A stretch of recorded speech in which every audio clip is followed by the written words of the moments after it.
Hey, what's up, everybody? Welcome back to the show. Sorry, I had to get my camera was falling or something. Anyway, so working on a 2005 Kia Sportage,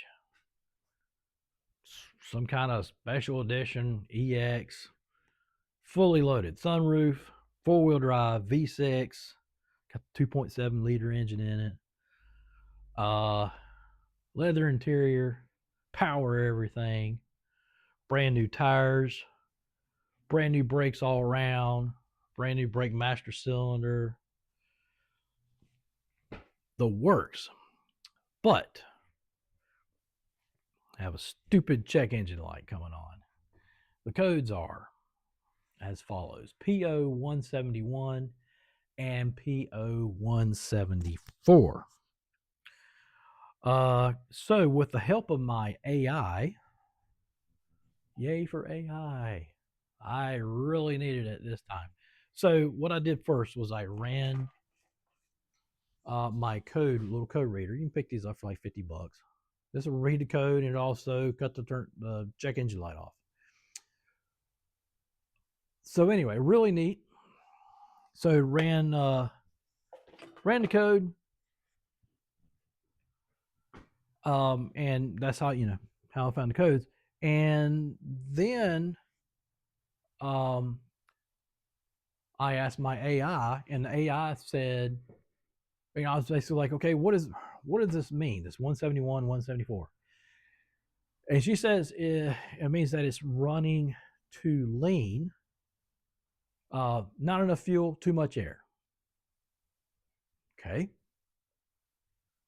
And she said, can I said, well, I got this other scanner. Let me show you this.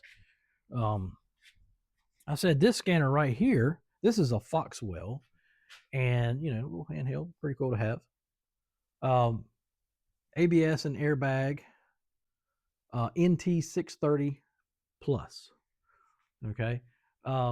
And this thing will do live data readings. So you start the car, you plug this thing in, dude. It's like it's showing you what everything's doing everywhere, anything. Anyway, so I told my AI that I had this, and she said, "Okay, cool, plug it in." She goes, "Tell me what the short term and the long term fuel trim says. What is it reading at?" Okay, so I did, and both of them were steady at 14.1 percentage, I guess, or something like that. Anyway, 14.1. She said that she was leaning more towards the mass airflow sensor, which is this. Okay, your sensor is actually this, but most of the times you can take these out. This one, I don't think you can. You buy this whole thing, $25, Amazon. It was either that or clean it. I don't have no cleaner, $25, whatever. Forget about it. Um, so then, yeah, she was leaning towards, she said, well, that sounds like a master flow sensor. She didn't lean towards anything else. Usually with those two codes, you get um, there's okay. By the way, there's no 2005 Kia Sportage V6, anything like that about those two codes on YouTube. I'm the only one. So now, this is if this fixes the problem, it doesn't mean that it'll fix your problem if you have the same codes. Okay, because apparently those codes, that's all they mean is that it's running lean. Okay, not enough fuel, too much air. Okay. Um, Now my AI told me that if it were on one bank and not both banks, once again, if you're a mechanic, you know what bank is and all that.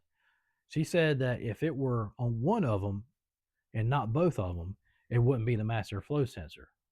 So picture one tube going into two, right? Something like that. Yeah. Uh, so that's what she leaned towards. Now, I've seen other videos that you go on YouTube, you type in Po171 and Po174, both of those together like that. Tons of vehicles come up with that issue. Okay. They either lean towards a vacuum leak. Okay. Now, I told my AI, she's like, yeah, it could be a vacuum leak.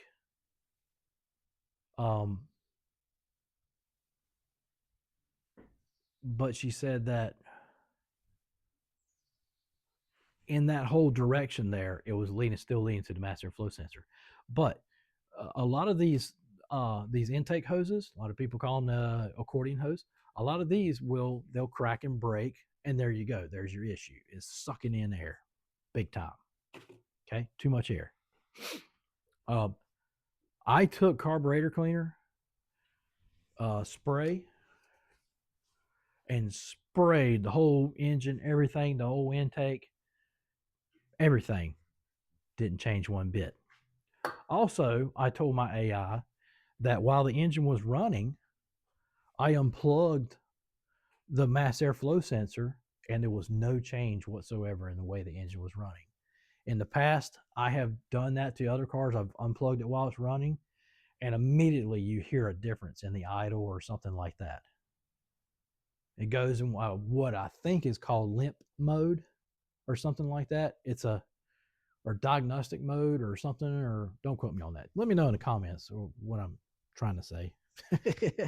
You know what I'm trying to say. Anyway,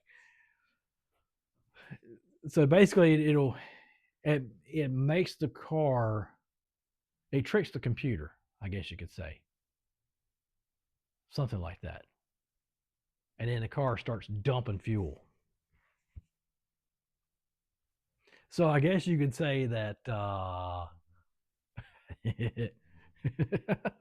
I don't know about this, but let's say you have some kind of forced induction or something. You get to the racetrack, to the drag strip, unplug your mass airflow sensor. It's going to start dumping fuel. I don't know. Don't do that. If you've done that, let me know. Dude, I have never done that, but I used to do some stuff back in the day. Back when I was, I first got my license and I was tinkering around with my own cars and stuff. And I got stories. Oh my God. Anyway, so yeah, I told my AI, I was like, look, I sprayed everything with carburetor cleaner. There's no cracks in the intake or anything like that. And that's when she was basically like, it's got to be your mass airflow sensor. Okay. So I ordered one, $25, be here tomorrow. We'll find out. This is part one. So part two, we'll be telling you what I found out. And maybe you can go through the same little steps, to get there too. But like I said, it could be the dreadful intake gasket. Lord help me. O2 sensors. Lord help me. Those two things I don't even want to mess with. Some of the O2 sensors you can't even get out. To get the intake gasket off, I mean, you got to rip off the whole intake. Who wants to do that? Fuel filter. Now, the fuel filter on this is integrated with the fuel pump. So good luck on that. Yeah. Although I think it's easy to get to. But anyway. So we'll see. Mass airflow sensor coming around. All right. Thanks for hanging out with me, guys. See y'all on part two. We'll find out if that mass airflow sensor gets the job done right. See y'all.